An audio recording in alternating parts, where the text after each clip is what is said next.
Hello and welcome to the RunIowa podcast. I'm Rob Lindquist. And I'm Nicole Lindquist. And we are quietly recording in our kitchen right now. It's bedtime for all of our kids. It's the whispering episode. Yeah, it's the whispering episode. She's not really going to whisper the whole promise. time. Yeah, that got annoying to me. In this episode, I'm going to give a preview of my brand new Brooks Launch4s. We're going to talk with Ron Ruhs of the G.O.A.Tz, the Greater Omaha Area Trails runners. And his race that happens here in the Council Bluffs area, Hunting Creek, at the Hitchcock 100. He's one of the race directors. And then our of the weeks, and Nicole's here with me. Woohoo. I'm back. I'm better than ever. Episode 101. Stick with us.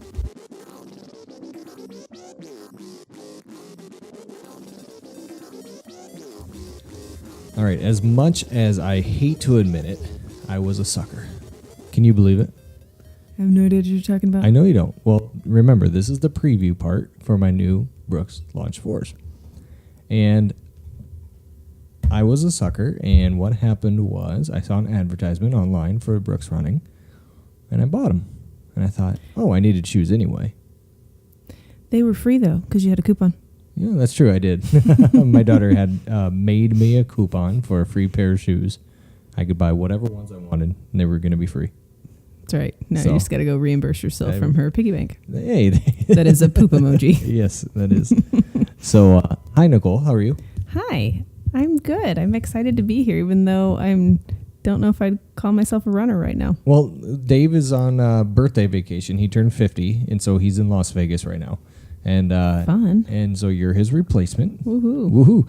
And so we are just going to kind of talk about where you're at running and a couple other things, and you're just going to be here with me. I'm here anyway, so might as well take advantage of it. Cool. So this Launch4 thing, I it was an advertisement thing. I thought, I'll try them out, and I went hiking with my daughter. I know. I was going to say, how did they hold up on the trail? So honestly, I mentioned this before with my last two pairs of running shoes I got, the Brooks Pure Cadence 4s and the Sakuras that I got. And both of them had a break-in period. And I felt nervous about running in shoes right away because I wanted to break them in first. And so I was nervous with these, and I bought them, and the day I got them, I went on a Girl Scout camp with my daughter, and I thought, you know what, I'll bring them with me, and I'll break them in that way. I thought that would be a great thing to do, and go on a trail run or whatever. I hate scuffing up new shoes, though. Well, that's the point of a shoe, though, right? Especially a running shoe. You got it to run in. They don't get scuffed up on the trail, on pavement. They get dirty-ish. I don't know. Anyway. So I thought to myself, I'm going to go do all this cool stuff with them. And it turned out I was a lot busier than I thought I was going to be. And I couldn't necessarily go for a 5-mile run. You couldn't ditch the Girl Scouts and go hiking? I could. Is that what you're getting at? I could have. But we did a little hike with the girls, and I was able to do some stuff in them. And just wearing them every day to kind of break them in. And I will tell you what. This pair of shoes took the least amount of time to break in. I think they are fully broken in right now, and I've had them for a few days. Maybe that's not a great thing, and we'll do a full review of them later once I get some good miles on them running.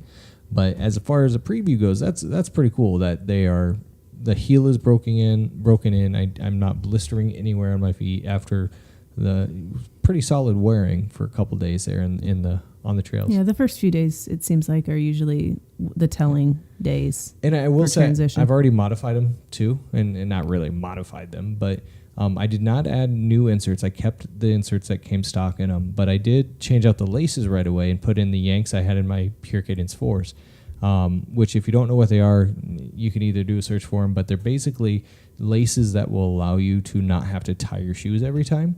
And it's I've heard other trail runners talk about them because of the ease of taking off your shoes so you can get your socks off if you need to change socks and that sort of thing. And I kind of fell in love with them on my old Brooks. And so I immediately, first thing I did as soon as I got them out of the box was put on those laces. And I do like those. So I did that. I'll have to try those. And I love them. And I'm lazy. I don't like tying my shoe all the time. So I did that, and I'm looking forward to I kind of went with the same color scheme. I was going to go crazy wild on the color scheme, but they were actually sold out of the ones I wanted.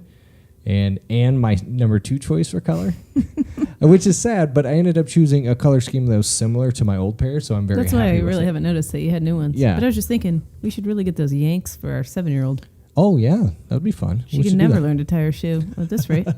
What's the use? I don't tie my shoes anyway. The only shoes I do tie are my golf shoes. Mine are just my running shoes. Yeah. Well, see, I don't even do I that know, now. one of these days, I guess, yeah. So, it's kind of like well, when we're all using a checkbook. It's going out. What's going the out of movie style. with the robot that flies around in society's fat and the chairs? What's that called?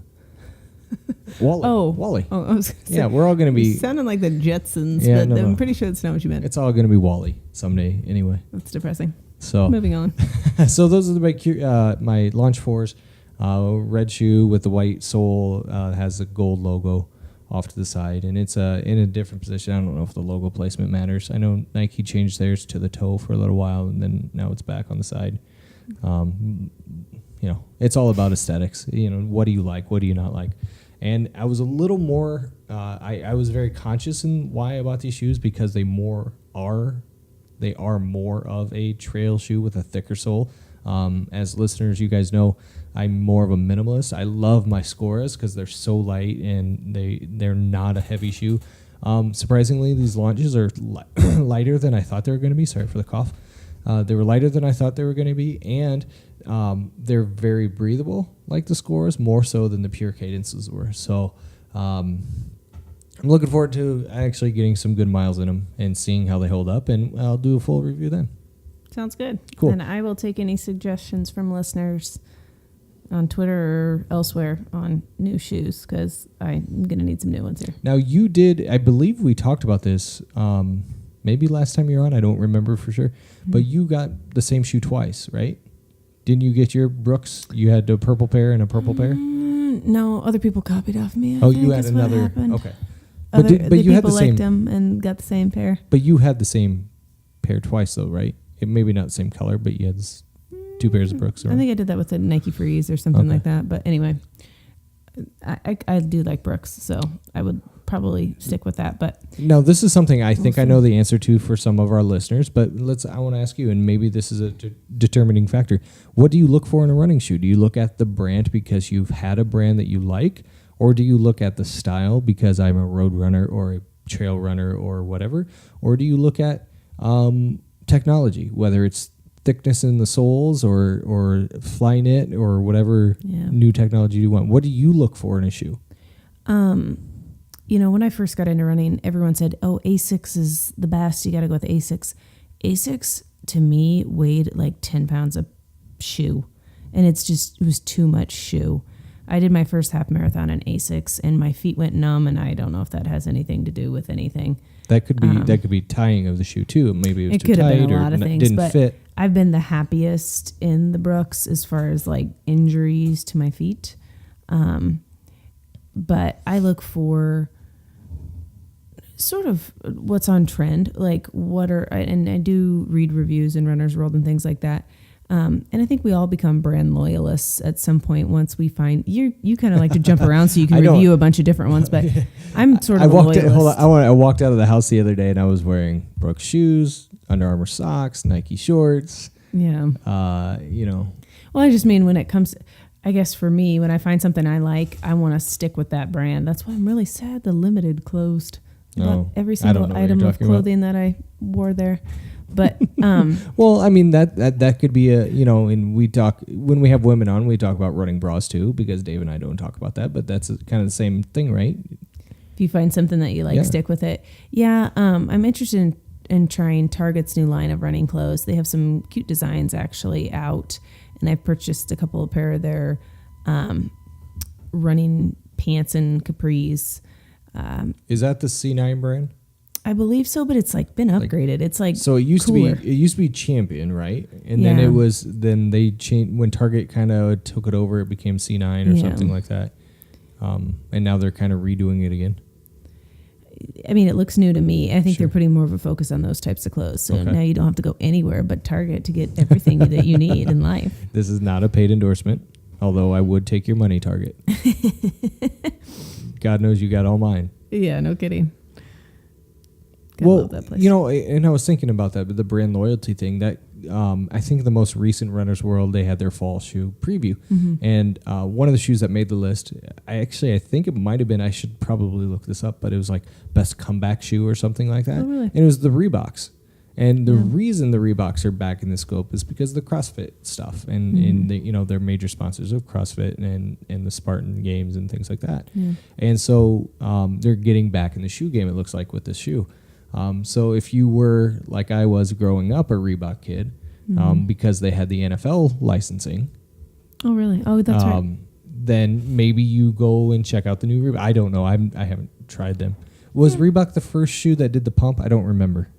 Yeah, that sounds familiar. Yeah, I love my But I definitely think we're all influenced, whether we like to think so or not, by what you see other runners wearing. Because I was always a huge Nike fan just because I like the style. Sure. And then the more I got into running, the more I noticed more and more people wearing Brooks. And I kind of wanted to check them out. And it's like, oh, okay. Yeah. This seems to be what legit runners wear. No. Or, these other, in Asics and things like that. And this was, 10 plus years ago, that Nike was not good, but I think Nike stepped up its game. I really don't think you can go wrong, but find what works for you. Find where you don't have injuries.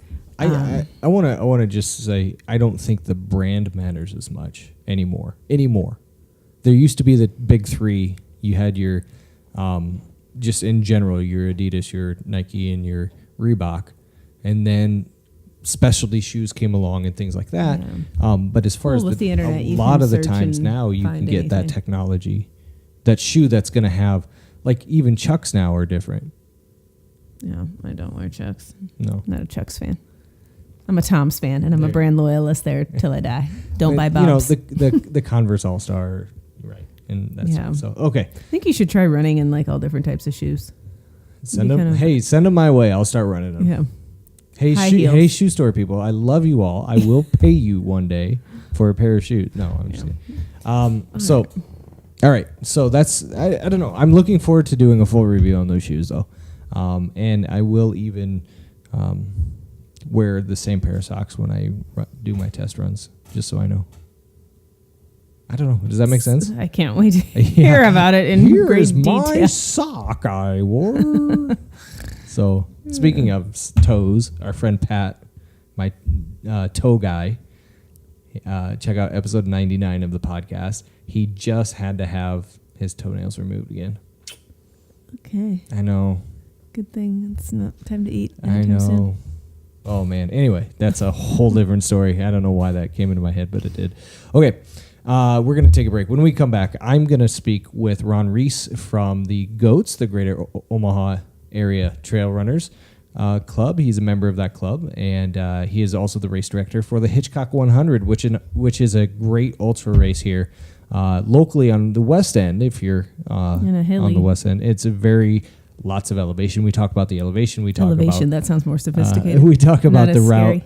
We talk about the loops and ultra running in general and how Ron really got into it. So it's a cool story. And we were actually at Hitchcock when we recorded the interview. So thank you to the Pot County Conservation Board for allowing us permission to go out there and record.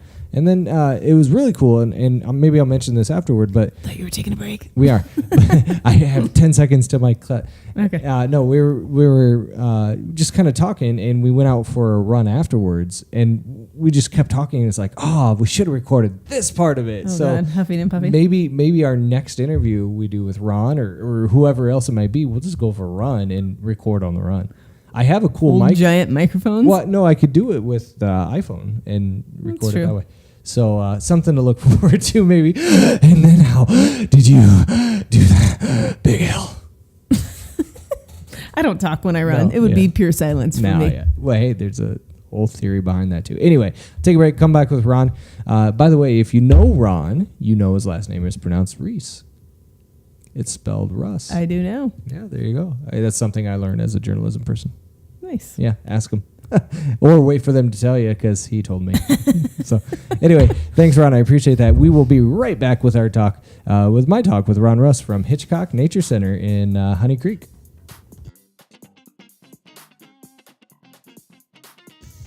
And welcome back to the podcast here at Hitchcock Nature Center. I'm here with Ron Ruhs. He is the head goat. Is that correct? Oh, no. Pretty close? No, that would be Scott Giddings. Okay. That would be Scott Giddings. And Ron is here with me today. We're actually at the site of the Hitchcock 100. You've heard us talk about it. It's been our race of the week for 2 years in a row, coming up in December 9th. Yes. And we are just going to talk a little bit about you and your running and your history and that kind of stuff. So tell our listeners a little bit about you and how you got started in running. Well, my wife and I used to power lift a lot, and I hurt my shoulder, blew it out pretty good. So we sat around and got real heavy. And one day, driving around, coming back from work, and it's like, we got to train for something. We need something to happen. You know, I got to get some weight off. And my wife goes, how about a run? How about a race? And it's like, are you stupid? I'm not going to run. I power lift. That's the Antichrist. You don't run. But she said, well, what about when we went to Hawaii, we saw part of the Ironman course and everything when we were on Kona. And she goes, you'd probably do that, wouldn't you? I said, oh, okay. You got me there. So she got you with Hawaii. Right. Yeah, a destination vacation. Right. So we started with a 5K in 2007, did one 5K in June, and then in October decided to do a half marathon. Next year we kind of duplicated the same thing. Yeah. Then I read Dean Karnazes' book, Ultramarathoner, and said, I want to try a marathon and see what happens. So 2009 we just kind of started from there. You just find a training plan and just go, or did you just kind of do it yourself by feel, or how'd you get ready for that? We did start with training plans because I didn't know anything about it. And when I started it was from scratch. We had to do like a run, walk, and everything, which I still do on long races. But we just got some online training plans and went from there. Cool. And so how did that parlay into I guess the longer ultra marathon? Did you get done with your marathon? I just recently read something that said, most marathoners, when they're done with their first marathon, say, I'll never do this again, and then sign up very soon after. So how did you go from that marathon on? I think that's a pretty true statement, because I got done with my first one. It was like 90 degrees in Minnesota. Grandma's marathon was the first one. And I laid there, and it's like, that was stupid. And we'd already signed up for one in Kauai. Oh, sure. That was kind of our goal one, because Dean Karnazes was going to be there, and I wanted to meet him and everything. So that was pretty cool. But about 2 hours later, all of a sudden, I'm looking through Marathon and Beyond and trying to find more races to sign up for. So it didn't take too long to bounce back. But we say you got to have a 2-day moratorium on race selection after that to kind of bounce back, and then you're ready to go again. Was it something for you that you caught the bug right away, or that first year when you first started that 5K, was it a struggle at all, or explain that a little bit? Well, yeah, from not running at all, basically, even starting on the 5K, when I'd have a long run of 6 miles, it's like, how am I going to do 6 miles? That didn't even compute that we would do that. But I think you gradually build up and get used to it, and by the time we were doing the marathons, then you'd look at your watch like, only 9 miles left. It's a totally different deal. But I mean, anybody can do that. You just gotta get your start on it, and all of a sudden, what was impossible one day is real easy comparatively the next. Right. So so Dave and I normally always we talk about community and having motivation, whether that motivation is external or internal or whatever it might be. How did you get involved with G.O.A.Tz then, the Greater Omaha Trail Runners? And how has that community then maybe helped you or hindered you? I'm guessing they didn't hinder, but how did they help in your running and that sort of thing? Yeah, actually, we were just looking for trail races. We'd pretty much just run road marathons to that point, marathon maniacs, that whole deal. So, I mean, sometimes we'd run 2 marathons a month, sometimes 2 marathons a weekend and one the next weekend. Oh, wow. So, but when we were looking for other races, my wife actually found Angry Cow Adventures, Jim, that had a race at Indian Cave. And while we were looking at that on Facebook, then she saw him mention the G.O.A.Tz in there. So she went over to the G.O.A.Tz page and looked at that. And it's like, wow, we have a group right close to us. I mean, we live in Blair, but we had no clue there was a group started up in Omaha. So slightly after that, we got out with them in Cunningham. There was probably 16, 18 people just show up and go around, and we couldn't believe that. We thought maybe there'd be 3, 4 people at the most, but right. There was already this built-in group of people, and that was probably a few months after they started the group. It wasn't too long, but a super cool core group of people, so it was easy for it to kind of build and grow. Everybody liked each other. I mean, it wasn't really casual acquaintances. After a while, those are your friends. I mean, like Scott Giddings, he's a great friend now. I mean, that just started out from going out to Lake Cunningham with him. So that core group, I think, made it easy to build on that, and he always wanted to host races in the area. Sure. So when we got started on that, one race led to the next, to the next, to the next, and all of a sudden we're doing a 100-miler out here at Hitchcock. Right. And all those, I mean, if everybody doesn't know, the G.O.A.Tz is a nonprofit organization, so we put all the money back into the trails and the parks. And like Hitchcock last year, we were able to give $7,000 back awesome. to the park. Some of the other parks, we've done 25 ton of gravel and spread it over 3 miles out on the trails. So that's amazing that you guys can do that kind of work. Yeah. How long have you been a part of the groups, or a part of G.O.A.Tz? I'm sorry.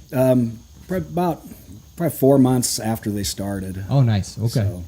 So it's a cool partnership, and you and Scott then are the race directors for Hitchcock, correct? Right. Scott's he's getting other people involved in all the races now, so he knows there's a lot of people that have the heart for race directing, so he's trying to get some, I guess, take the focus off of him a little bit. He's still very much involved, but he's trying to get more G.O.A.Tz involved in doing that. Well, that's very cool.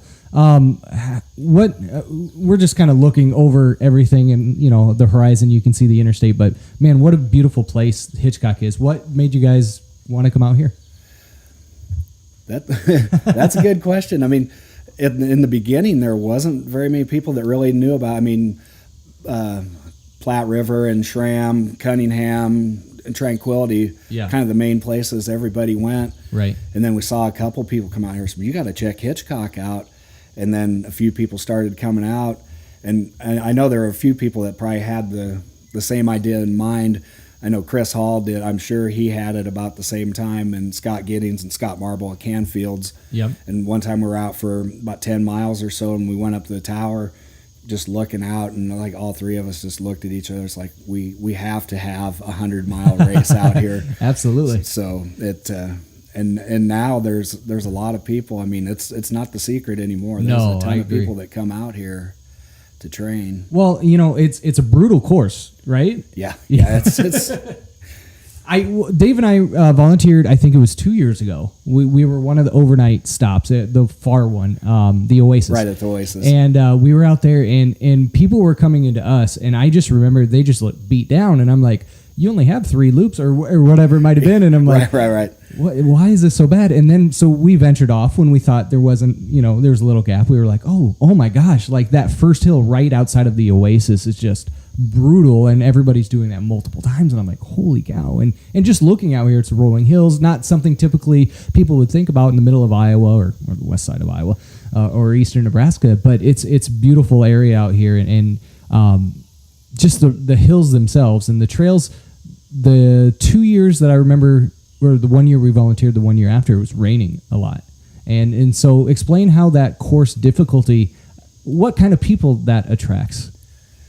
There are some people that they want the hardest thing in the area to go after. Sure. Other people, like Scott and I kind of laugh about this because a couple of races Scott signed up for that we knew were going to be really hard. It's like, I'm not even going to look at the course. I don't want to know. I haven't trained up for it. I just don't want to know what I'm getting into. But There are people that they look for that difficulty because that's the big challenge for them. There's other people in the group that. There are so many people that know each other out here. Yeah.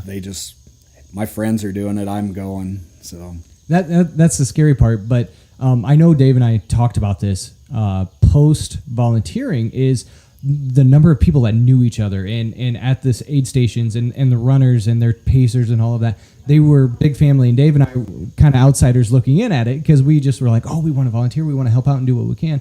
But the sense of family that you guys had in this one race, and it was still a relatively new race at the time, was amazing to us to see. And so has that become an even bigger family for those that are running that race? Yeah, I think so. And that's one of the things I really love about the G.O.A.Tz, because they pull together and get together, and they genuinely want to be out there helping people. I mean, you say the Oasis that you're out the first year, and now that whole group, we basically have people that have taken over that aid station. Nice. To get their own volunteers and everything, because they just want to be a part of it, and they make sure the runners are treated well when you're out there, especially in the middle of the night, it's at 2-3 in the morning. Yeah, you get kind of down. So when you see those people and they're smiling, happy, and come out and help you, that gives you a little bump you need to keep going. Absolutely. The course has a 30-hour time limit. 34 hours.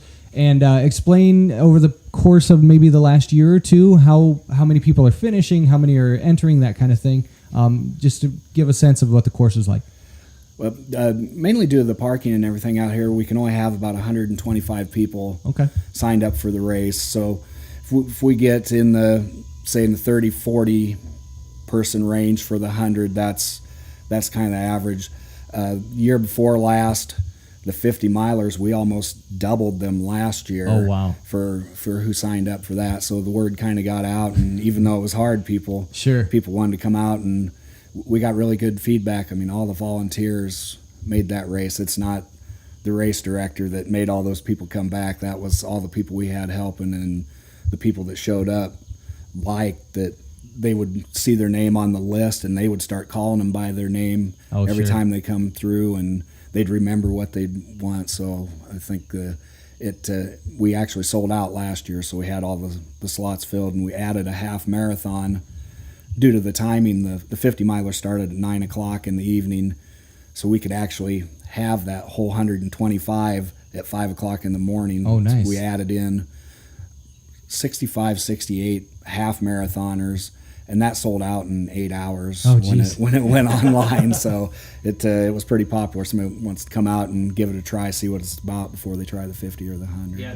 we were talking about that. Whoops, there we go. We were talking about that earlier. I think I want to get into ultra marathoning, ultra running. There we go. I had thought about doing a triathlon, and the swimming thing is what's going to kill me at triathlon. So I thought, well, let's do an ultra. Let's try something out. And I thought, oh, what about Hitchcock? And then I remembered, oh man, that's brutal. And so you were talking about the half marathon. Where do you think your race is going to go in the future? What do you think you guys are? Any plans? I mean, we'd like to see it grow, and if we can figure something out where we can get more parking, more ability to get people showing up, we'd like to get a bigger race going. And from my perspective, this is a 100-mile race. That's really my main goal. I want to grow the 100. I like the 50 and the half marathons. That's great, and we can get the people out. But my goal is to build it as a 100-mile race, because that's the only 100-mile race we have right now. But I would like to get that bulked up a little bit. And maybe I haven't prepped you on this, but what do you think? How is that plan, or what is that plan to get that race bulked up? Do you have an idea on that yet? Well, I think normally it just takes a little while so people know the race, and once you get people coming out, we get a ton of people coming back the next year for the race so far. Right. So really to get it out there that so people know it's here and sign up and go, hey, that was pretty good. We want to come back and run it, and they'll tell friends. If it's like the G.O.A.Tz page, you go out there. If you want to answer for running a race, you better look elsewhere, because the Kool-Aid's going to be served, and they'll have you do that. So word of mouth is going to be a lot of it, and just people seeing the race. Sure. And we have a lot of friends in Eastern Iowa on the show that have been on and things like that. So hopefully they can get signed up. Is sign up open right now for this year? Yeah, everything's open. Well, except for the half marathon. That'll open really late, because it's going to be based on the number of 100-milers that are signed up to that point. And whoops, there we go. I'm having mic issues today. Where can people go to sign up, and how do they get more information about it? If you go to irunwithgoats.com, and .org, okay, you can. There's a Hitchcock link right off of there, and that'll take you to Ultra Sign Up. Or if you go to ultrasignup.com, just put in Hitchcock Experience, and that'll bring you right up to the sign up page. Very cool. And let me see. I had a really good question, I promise. When did you have a winner 2 years in a row that was the same person? No. Okay. For some reason, I thought that might have been the case. If somebody signed up today to get ready, and I'm assuming they've been doing some training, what would you, for any ultramarathon, what would you give them for advice for getting ready for their first ultramarathon, whether it's Hitchcock or anything? I think really just you have to get out there, and the thing that comes a little bit after you start training is you'll realize how it fits to you, because what's written on the paper might not be exactly fit into your lifestyle or your schedule, or if things come up, you might run less, you might run more. So it's kind of getting the feel for that. But I mean, I think too many people get kind of scared. It's like, oh, I've never ran that far. Right. And I mean, almost without fail, people can do way more than they think they can. So it's really just taking that first step. Or if you're used to shorter distances on the road and it's like, well, I can't go out to Hitchcock because that's going to knock my mile per hour down 3-4 minutes, and that really bothers somebody. But man, when you come out here and look, there's what's not to love about this area. So I think you just really take the plunge is what I could say. Do you have a favorite trail out here? A specific route you like to run? No, I mean it's good everywhere. I mean you're going to get a workout no matter what you go. So even people say, "Well, I didn't go follow the course exactly when I was training." It's like that's not going to matter because you're going to get the training in regardless. I mean, there's so many cool areas out here. The Legacy Loop is really nice, and if you want to get into the climbs, I mean, there's some good stuff on there, and Bunker Hill's a really good climb coming up that. So there's Shayway's tough coming up too. Is it pretty safe to say that you should be walking the hills here, uphill? I think for most people it is, unless you're really front runner. I mean, even Casey will walk on occasion. I mean, that's just good strategy and training.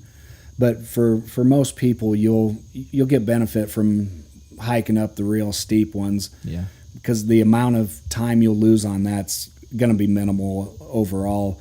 You get halfway through the race, what you can successfully jog up some of those big hills is hardly going to be faster than what you can power hike it and use way less energy hiking. Conserving energy is a big deal. Right. Yeah. I meant to ask this earlier and I didn't, and you just kind of reminded me with mentioning Casey's name. What's like a winning time here? What would your top finishers usually finish in? Last year, the winning time was in the 19-hour range. Okay. So, and the first year, Todd Knott ran 22 something, I believe. Okay. So, and the kid that ran it this year, he looked strong the whole time. He was smooth. He lives in Leadville, so there you go. Altitude and hills are nothing new to him. But he made her through solid the whole time. Looked really good. Well, Ron, I appreciate you coming on the show with us. We're actually going to go out for a little run here afterwards, if you're still up for it. Oh, yeah. Okay. A hike, maybe. Maybe a hike. There you go. But we appreciate you being on the show. People can go to I Run With Goats, and it's with a Z, irunwithgoats.com or .org. Right. And also the Facebook. Probably Facebook's where you're going to get the most interaction and everything. Okay.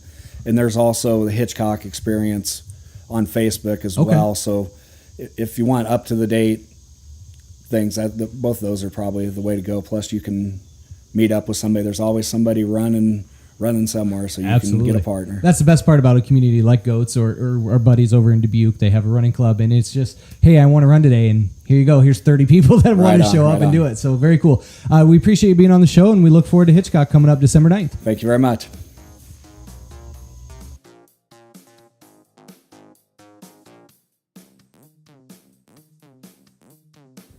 All right, so I mentioned this to you, Nicole, before we went to the interview with Ron, that we went for a run afterwards. And I think Dave and I have talked about this before, and I know I have with somebody, but I think some of the best conversations come from running with somebody you don't really know, and you just start talking. And then all of a sudden you're like, oh my God, I just told you my family history. Or you didn't really want to know that about my body content, did you? But it's one of those things that runners have that connection instantly when they're on a run or they're... Absolutely. That was my first half marathon experience before headphones were a real thing. I ran the first 5 miles with some guy I'd never met before. Yeah. And he did a lot of the talking, but it was great. I mean, it made the time go by faster and kind of had that bond. And I wanted to make sure I checked how he did when I got, through the finish line. And I just thought it was kind of cool. Yeah. I maybe not to the benefit to this person, but I don't remember if I've talked about him on the podcast, but there's somebody I met at Grandma's Marathon, and I talked to him because he knew somebody I knew through something else, and we randomly met while running, and we talked for like 6 miles, and now we're Facebook friends and all this kind of stuff. Cool. And he lives in Maine and all that stuff. And so it's a very cool thing, and Ron and I had a great conversation. I hope we can do it again, and I hope to get out with the G.O.A.Tz sometime, a little bit more in the future, when I have time. Purposeful silence. Anyway, okay, time for the of the weeks. We're going to change it up a little bit. Nicole's going to give us a recipe of the week this week for some energy balls. Stop. Sorry. I know. I thought about this digressing into a sweaty balls radio segment. Please, we need to now. So, we don't have the sweaters. Yeah, that's right. We don't. Anywho, wait. Okay, my sweater's on. Let's go. Oh, God. Old radio sound effects. And the horse comes galloping. Anyway, go ahead. Okay. Energy balls. So I got this recipe from a friend of mine. Okay. I'm still not. Okay. Anyway, we are both breastfeeding mamas right now, as you know, or hopefully you do by now. We had a baby a few months ago. So there's a... I guess, thought out there with some research behind it, I believe, that says flaxseed and brewer's yeast and things like that can help with your breast milk supply. So I have been making these energy balls that need a better name balls for of the energy. Past couple weeks or so. Basically what's in them. Pure balls. And I'll have Rob tweet this recipe or something because I feel like most people aren't sitting down taking notes right now and going to remember if I say a cup of peanut butter or something. So anyway. Most people are probably running as they listen to this. And I'm not saying that facetiously. I think most people probably are. Yeah, or doing something else other than taking notes. So anyway. It's time for the podcast. Let me get my pen and paper to take notes. Exactly. Yes. So anyway. That's my impression. I know. Please stop with your voices. You're interrupting my recipe. It's late. So the ingredients involve, I'll just tell you so you can kind of get a feel for it. Oats, peanut butter, dark chocolate chips, mini dark chocolate chips for that matter, honey, and then flaxseed, brewer's yeast, and then a teaspoon of vanilla, I believe. But anyway, the interesting thing about this is I was sort of eating this from time to time anyway, where I would mix in oats, peanut butter, and some chocolate. And I learned that from a marathon runner / triathlete that presented at the medical center that I used to work at.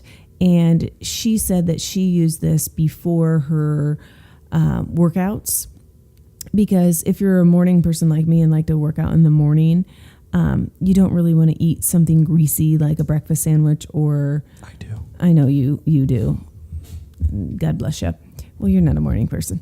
But anyway, you just don't like to eat anything too heavy. And so sometimes I don't eat at all, but it's kind of nice if you're starving to have something.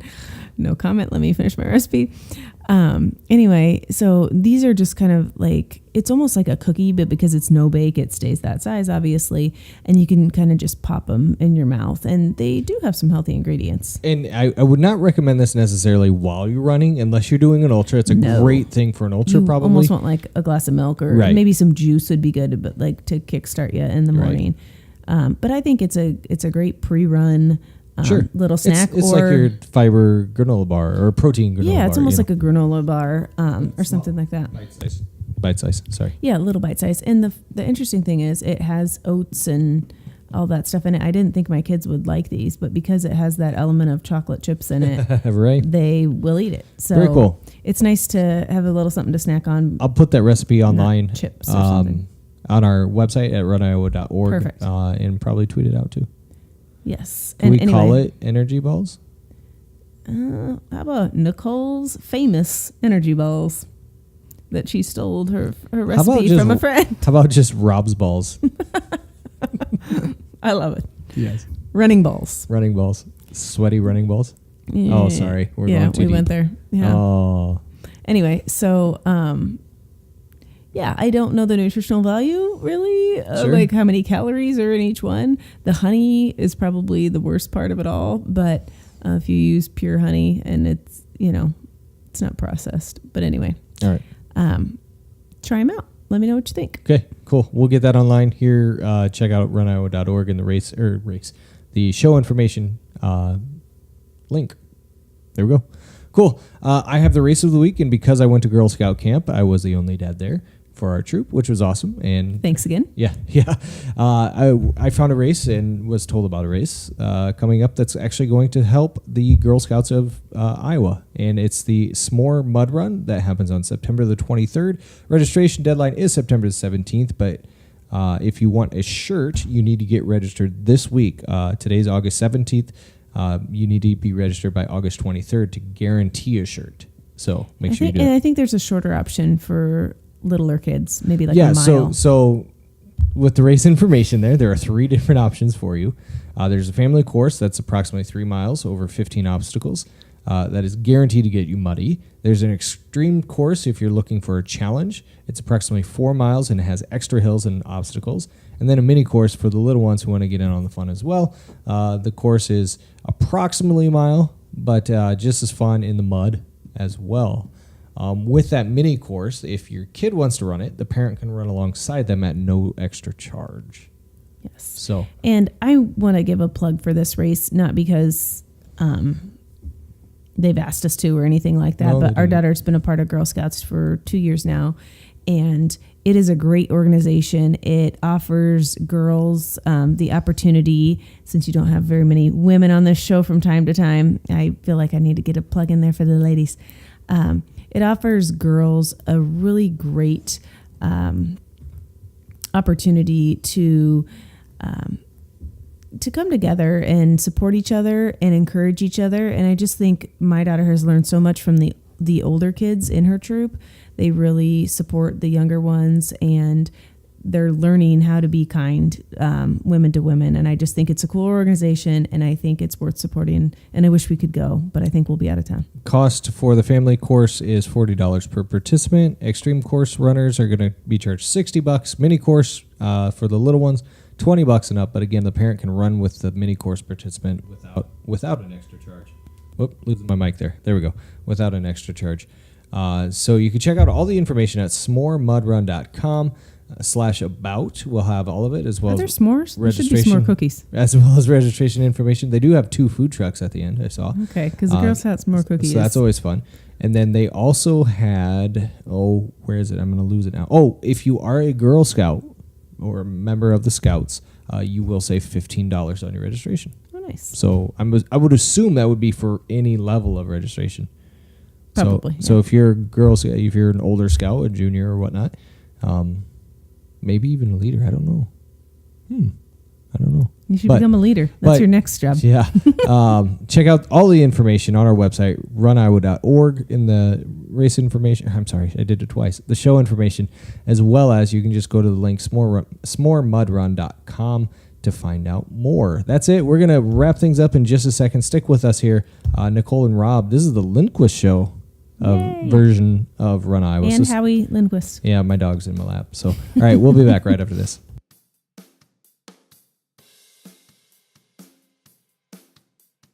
All right, any last thoughts, Nicole? Thanks for joining me first. Actually, I did have a thought. Oh, really? And it's going to be a nice thought. Somebody's like married couple.